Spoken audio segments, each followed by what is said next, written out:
మా Sunday school అంటే మా చర్చ్ సండే స్కూలు పిల్లవాడిగా ఉన్నప్పటి నుంచి కూడా నాకు పరిచయస్తులు.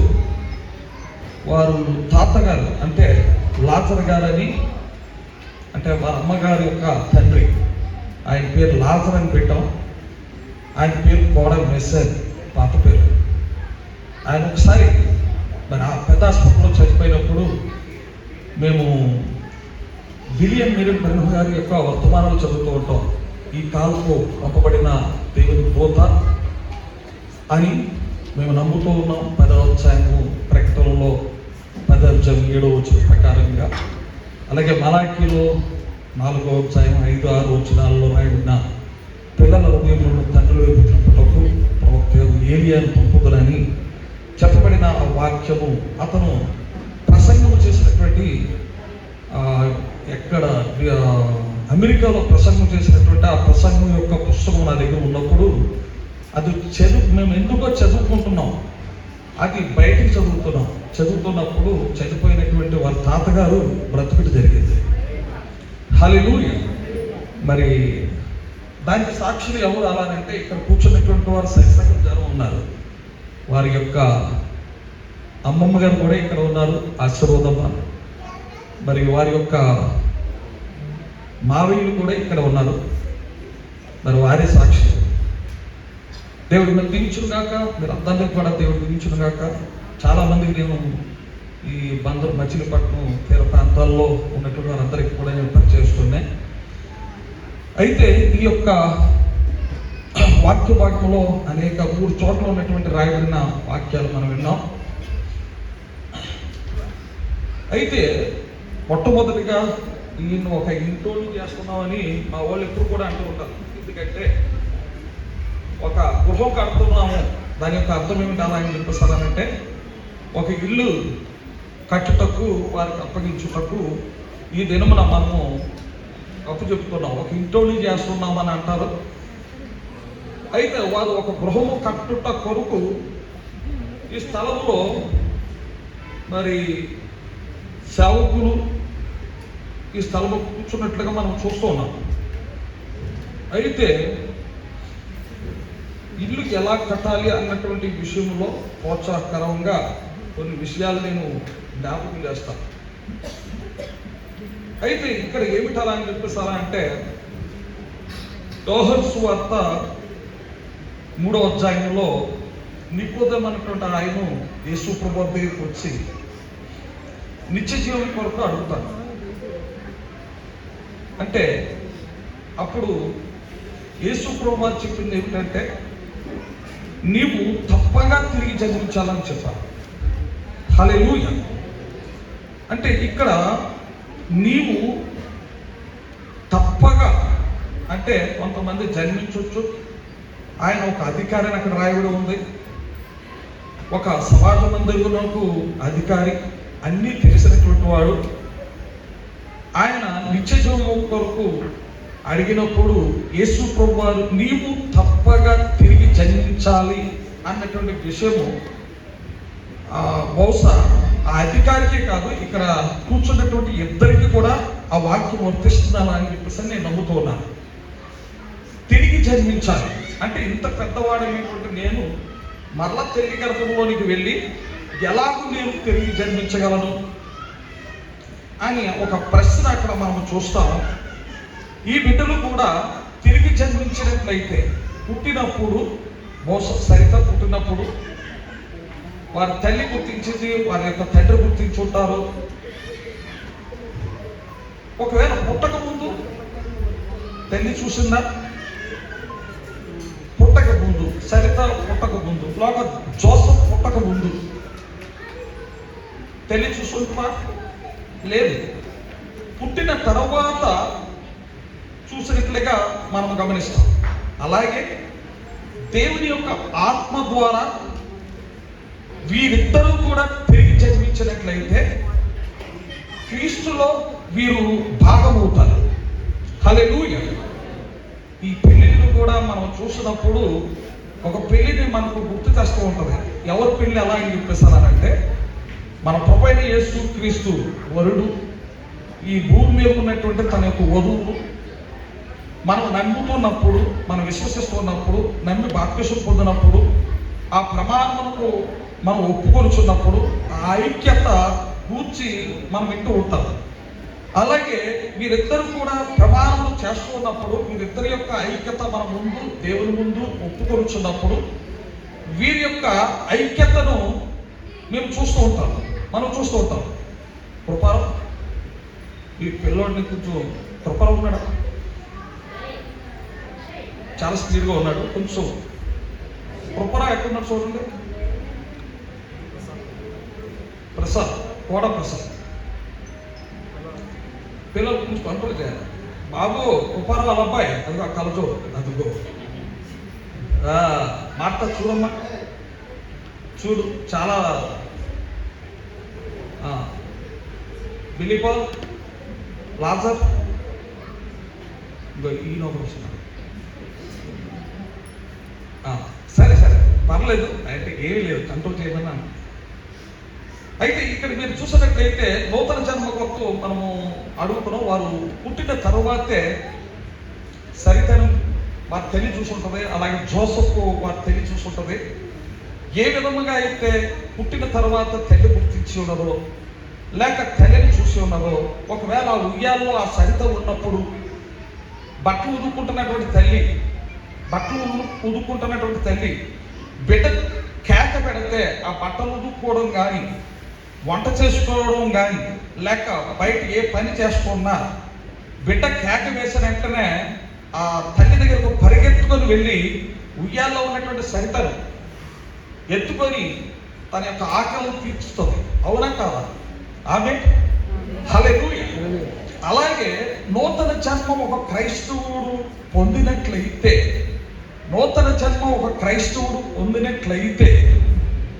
నీవు ఏడ్చినప్పుడు, నువ్వు బాధపడినప్పుడు, నువ్వు దుఃఖిస్తున్నప్పుడు, నీవు కేక పెట్టినప్పుడు, నీవు మొర్ర పెట్టినప్పుడు, నువ్వు ప్రార్థన చేస్తున్నప్పుడు, నీ ఏడుపును, నీ దుఃఖాన్ని వెంటనే విన్నవాడు ఎవరు అలా అంటే ఒక తల్లి యొక్క ప్రేమ మన ప్రభువైన యేసుక్రీస్తులో ఉన్నది.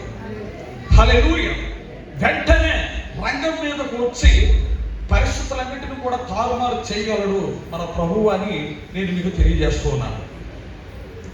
పడవలు చాలా మంది, అంటే ఇప్పుడు పడవలు కాదండి, ప్రతి ఒక్కరు కూడా ఫైబర్ బోట్లు ఉన్నాయి. ఫైబర్ బోట్లు ముందు పడవలు ఉండి, దొంగల్లాంటి ఉంది, చెక్కతోటి అతి తుమ్మకరపు తయారు చేసేవారు. లోపటను వెలుపటను ఏం చేస్తారు? కీలు పోస్తారు. ఏమిటా అది అర్థమైందా నా భాష? తారు పోస్తారు. దానికి ఎటు నుండి కూడా నీరు లోపలికి వెళ్ళకుండా ఏం పోస్తారు? అది సముద్రంలోనికి వెళ్తూ ఉన్నప్పుడు అది చాలా ఆటుపోటులను తట్టుకుంటూ, పోరాడుతూ, నడుస్తూ వెళ్తూ ఉంటుంది. మీరు ఎలా ముగిస్తూ ఉండండి. బహుశా ఆ బోట్లో ఎవరున్నారు అలా అని చెప్పేసారంటే మన జోసఫ్ ఉన్నాడు, మన సరిత కూడా ఆ బోటులో ఉంది అనుకోండి. ఆ బోటు సరిగా ఉండాలి అంటే, బోటు కాదు, నా గురించి నేను చెప్తున్నాను. ఆ బయట ఏముండాలి అంటే కీలు ఉంది. కీలుకి దేనికి సూచనగా ఉన్నది తెలుసా?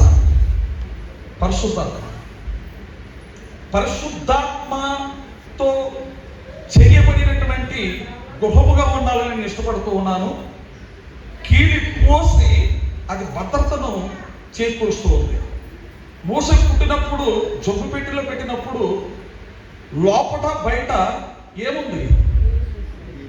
ఆ యొక్క కీలు పోయబడితో జరిగినది. అది పరిశుద్ధాత్మకు సాదృశ్యముగా ఉన్నది. కాబట్టి ఒకసారి నేను గోదావరి నదిలో అక్కడ ప్రసంగము జరిగింది. అనేక మంది పాస్టర్స్ ఉన్నారు. పాస్టర్స్ అందరూ కూడా ఏమి చేశారు అలా అని చెప్పేసారని అంటే, మేము అందరినీ కూడా ఆహ్లాదంగా సముద్రం కాదండి, ఏటిలోకి తీసుకెళ్తాను, నదిలోకి తీసుకెళ్తానని మమ్మల్ని అందరినీ కూడా తీసుకెళ్ళాడు. సముద్రం చూసినటువంటి వాడికి నదిలో పెద్ద లెక్క కాదు. కానీ పాస్టర్స్తో కూడా నేను వెళ్ళాను. సాన్ని వెళ్దాం సాన్ని వెళ్దాం అలా అని చెప్పేసి ఒక పాస్టర్ గారు నన్ను ప్రేరేపించారు బాగా. ఆయన ఎంత పడవెక్కి పరిగెట్టుకొని ఎంత వేగంగా అన్నం దగ్గరికి వెళ్ళాడో అంతాగంగా పరిగెట్టుకుని వచ్చేస్తాడు. పరిగెట్టుకుని వచ్చేస్తుంటే ఎందుకు పరిగెట్టుకుని వచ్చేస్తున్నావు అని అడిగారు. అయ్య బాబాయ్ నాకు ఇన్సూరెన్స్ లేదు, అయ్య బాబాయ్ నాకు 2 పిల్లలు, బాబాయ్ నేను రాను అంటున్నాడు.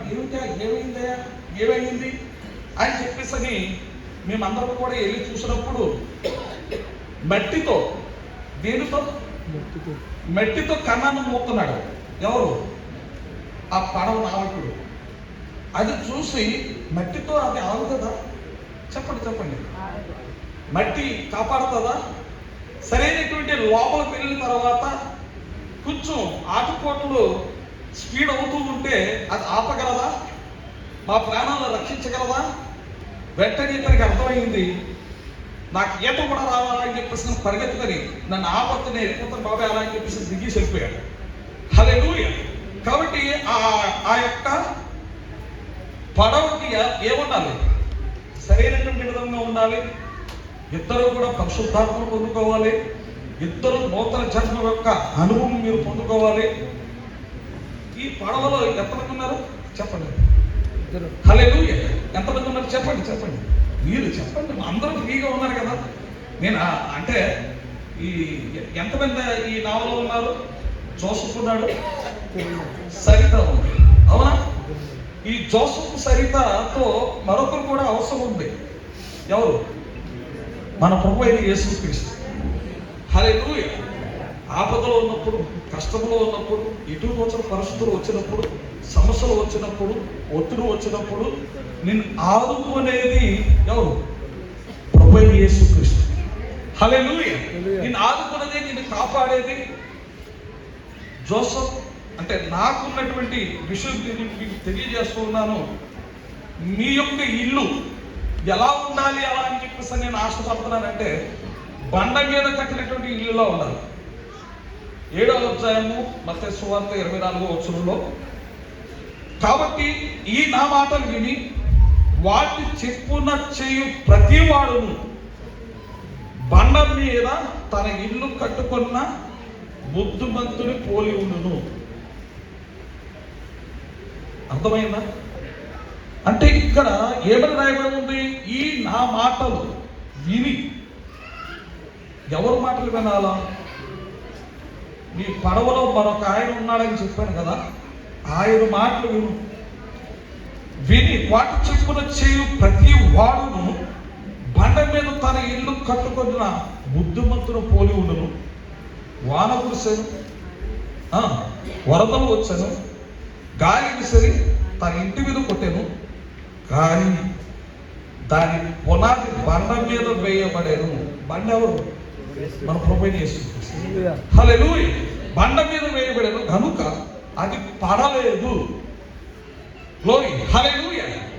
అంటే నీ పునాది సరిగా ఉండాలి. నీ యొక్క పునాది సరిగా అంటే అది దేని మీద ఉండాలా? బండ మీద నీ ఇల్లు కట్టుకోవాలి. బండ మీద నీ ఇల్లు కట్టుకున్నావు అనుకో, వాన వచ్చేది ఆగుతుందా? వాన వస్తుంది, తుఫాను వస్తాయి, ఏమొచ్చినా హల్లెలూయా మీరిద్దరూ కూడా ఒకే పడవలో ఉన్నారనేది గుర్తించి మీరు దేవునిపై ఆధారపడి దేవుని యొక్క వాక్యం వినుటకు టైం లేదని చెప్పకండి. అర్థమైందా? దేవుని యొక్క వాక్యం వినుటకు సమయం ఇవ్వాలి. ప్రతి దినము కూడా వినండి, సంఘములకు వెళ్ళండి, లోబడండి. దేవుని యొక్క మీరు ఇద్దరు కూడా కష్టం వచ్చినప్పుడు దేవుని దగ్గరికి వెళ్ళడం కాదు. నా దగ్గర ఎందుకంటే చాలా మంది వస్తూ ఉంటారు. ఏమిటలా అంటే ఇల్లు కాలినప్పుడే దేవుడు గుర్తుకొస్తాడు. అది కాదు, కాలకు ముందే. అర్థమైందా? దేవునితో స్నేహముగా కలిగి ఉండని వినయ్ బ్రహ్మ గారు ఒక మాట చెప్పినప్పుడు నాకు అర్థమైంది. అదేంటి అలాగే చెప్పేసాను అంటే నీ పాట కాలి తర్వాత పరిగెత్తులు వెళ్ళుట కాదు, అంతకు ముందే దేవునితో స్నేహం కలిగి ఉంది. అంటే అంతకు ముందు నీటి తోర ఆ నీరనేటువంటి వాక్యమునకు నువ్వు కలిసి ఉండాలని. హల్లెలూయా. ఇక్కడ మనం చూసినట్లయితే ఇసుక మీద కట్టినటువంటి ఇల్లు కూడా ఉంది. వాన వచ్చింది, వర్షాలు వచ్చాయి, అది ఏమైంది? కొట్టుకొని పోయినట్లుగా. మీ కుటుంబం కట్టబడాలి ఎలా అంటే క్రీస్తును కలిగి ఉండండి, క్రీస్తుతో జీవించటం ఇష్టపడండి. హల్లెలూయా. మీరు పరిపక్వత లేనటువంటి వారు ఏమీ కాదు, పరిపక్వత కలిగినటువంటి వారు. హల్లెలూయా. పరిపక్వత అలా అని చెప్పేసానంటే, ఒకసారి ఒక పల్లెటూరోడు, సారీ నేను ఆ మాట మాట్లాడుతున్నది, కలకత్తా వెళ్ళాడు. కలకత్తా వెళ్తే కలకత్తాలో స్టేడియం లోపలికి, అక్కడ స్టేడియం చూశారు. వరుసలో చాలా మంది ప్రజలు వెళ్తూ ఉన్నారన్నమాట. ఏంటి వరుసలో ఉన్నారు, ఇంతమంది, ఇంత ఫ్లోటింగ్ ఏంటి, ఒక థియేటర్ దగ్గర కూడా అంత ఫ్లోటింగ్ ఉండదే. ఒక వరుసలు కాదు, ఇక్కడ ఒక 1, 2, 3, 4, 4, 5 గేట్లు, 6 గేట్లు, 7 గేట్లు, ఇంచు 10 గేట్ల లోపల జనం చాలా మంది వెళ్తూ ఉంటే ఏంటి అలా ఈయన దాచుకునేటువంటి ఒక 500 రూపాయలు తీసి ఒక టికెట్ కొనుక్కొని లోపలికి వెళ్ళిపోయారు. లోపలికి వెళ్ళిపోతే కొంతమంది 2 దేశాల వారు, అంటే ఇండియా లేక ఆస్ట్రేలియా, ఆ జెండాలు పెట్టుకుని ఉన్నారు. ఎందుకు ఈ జెండాలు పెట్టుకుని ఉన్నారు? అందులో ఫోన్లో కూర్చున్నాలని కూర్చున్నాడు. కూర్చుంటే ఇటువైపు 3 కర్రలు ఉన్నాయి, అటువైపు 3 కర్రలు ఉన్నాయి. ఇవతల బ్యాట్ పెట్టుకొని బ్యాట్ చేస్తూ ఉన్నాడు. అయితే ఇతనికి ఏం అర్థమైంది అలా అని చెప్పేసానంటే, చివరికి కేకలు వేస్తూ ఉన్నారు. చూసినటువంటి వారందరూ కూడా బయట కొట్టిన వెంటనే ఏం చేస్తారు, 6 రన్స్ అలా అని చెప్పేసాను. వారు ఏం చేస్తారు, కేకలు వేస్తారు. మన దగ్గర 6 రన్స్, 4 రన్స్ అలా అని చెప్పేసాను కేకలు వేస్తూ ఉంటే, ఇతను ఏంటి ఇటువైపు 3 కర్రలు ఉన్నాయి, అటువైపు 3 కర్రలు ఉన్నాయి, ఏంటి దీంట్లో ఉన్నటువంటి ప్రత్యేకత ఏంటి, ఇతనికి ఏం బోధపడలేదు. అతను చివరికి ఏమని చెప్తున్నాడంటే, ఏ పట్ట 3 लकड़ी है, वो पट्ट 3 लकड़ी है, 3 6 लकड़ी है, అప్పుడు బాడీ పై बहुत लकड़ी है అన్నాడట. దాని అర్థం చెప్తాను, కంగారు పడకండి. ఏ పట్ట 3 लकड़ी है, वो पट्ट 3 लकड़ी है, 3 6 लकड़ी है, అప్పుడు బాడీ పై ఆనే సే बहुत लकड़ी है అన్నాడట.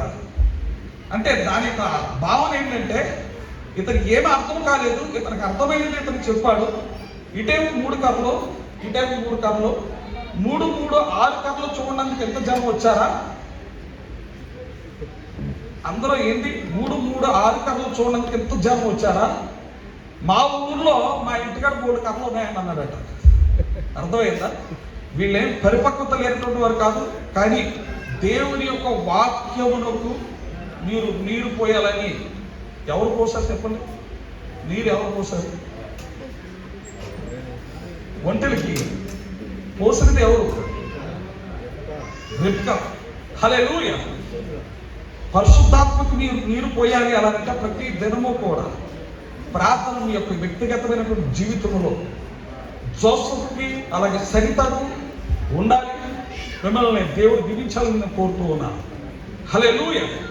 మీరు మొట్టమొదటిగా దేవునికి లోబడండి, దేవుడు మీకు సహాయం చేస్తాడు. అంటే మీరు లోబడలేదు అన్న విషయం ప్రశ్నించుకోవాల్సిన లేదు. ఎందుకంటే నాకు అన్నీ తెలుసు అన్నటువంటి వాడే యేసు ప్రభువు దగ్గరికి వచ్చాను. నిత్య జీవం పొందుకున్నటకు నేను ఏమి చేయాలి అలా అని చెప్పేసి లూకాసు వార్త 17వ అధ్యాయంలో నాకు చిన్నప్పటి నుండి కూడా నాకు ఇవన్నీ కూడా తెలుసు అలా అని చెప్పేసి వచ్చాడు యేసు ప్రభువు దగ్గరికి. అతని యొక్క మనసులో ఎక్కడ తన యొక్క మనసు పెడుతూ ఉన్నారు అన్నటువంటి విషయాన్ని దేవుడే స్కానింగ్ చేసినప్పుడు అతని యొక్క విప్పడంతా లాగి నీవు నన్ను వెంబడించు అన్న చెప్పినప్పుడు అతను ముఖం చిన్నపుచ్చుకొని వెనక్కి వెళ్ళిపోయాడు. అతను చిన్నప్పటి నుంచి సండే స్కూల్ టైం నుంచి కూడా, అంటే ఈ 10 ఆజ్ఞలు కూడా తనకు తెలుసు. కాబట్టి ఈ దినమున నీవు నూతన జన్మ జోసెఫ్ సరిత మరలా తిరిగి జన్మించాలి అని అంటే ముఖము చిన్నపుచ్చుకొని వెనక్కి వెళ్ళిపోయినట్టుగా కాదు, కానీ మరలా తిరిగి జన్మించినప్పుడు ఏమి జరుగుతూ ఉంది అంటే దేవుడు నీకు సహాయం చేస్తాడు. నువ్వు ఏడ్చినప్పుడు మీకు అవసరతలు ఉండవని కాదు, మీ యొక్క అవసరతలు కూడా దేవుడు మీకు సహాయం చేస్తూ ఉంటాడు. అటువంటి అద్భుతమైనటువంటి వాతావరణంలో ఈ దీన కుటుంబమును, మీ పడవలో ఎవరు ఉండాలి? జోసఫ్, సరిత, ఇంకా యేసుక్రీస్తు.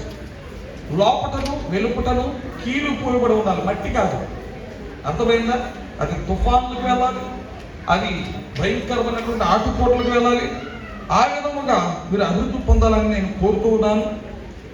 కాబట్టి యవ్వన స్త్రీని వివాహం చేసుకుని పిల్లలకు కానీ గృహ పరిపాలన జరిగించచ్చు, నిందించుటకు విరోధికి అవకాశం ఇవ్వకుండా ఉండవాలని కోరుచున్నాను. హల్లెలూయా. మీరందరూ కూడా ఐక్యత, ఎందుకు అలా అని చెప్పేస్తానంటే మీరిద్దరూ ఐక్యత కలిగి ఉండాలని మేము కోరుచున్నాం. మా ప్రార్థన ఉన్నది, మా దీవెన ఉన్నది, మా ఆశీర్వాదమే ఉన్నది. నిత్యముగా మీరు ఫలించి వర్ధిల్లాలని, పిల్లలను కనాలని మేము ఆశపడుతూ ఉన్నాము. నిత్యముగా ఆత్మీయతలో, విశ్వాసములో, ప్రత్యక్షతలో, ఆహారంలో మీ కుటుంబంలో సమృద్ధిగా దీవించబడాలని కోరుతూ ఈ కొద్ది మాటలు దేవుని యొక్క సేవకులు ఈ సమయాన్ని ఇస్తూ ఉన్నాను. దేవుడు దీవించుగాక. God bless you.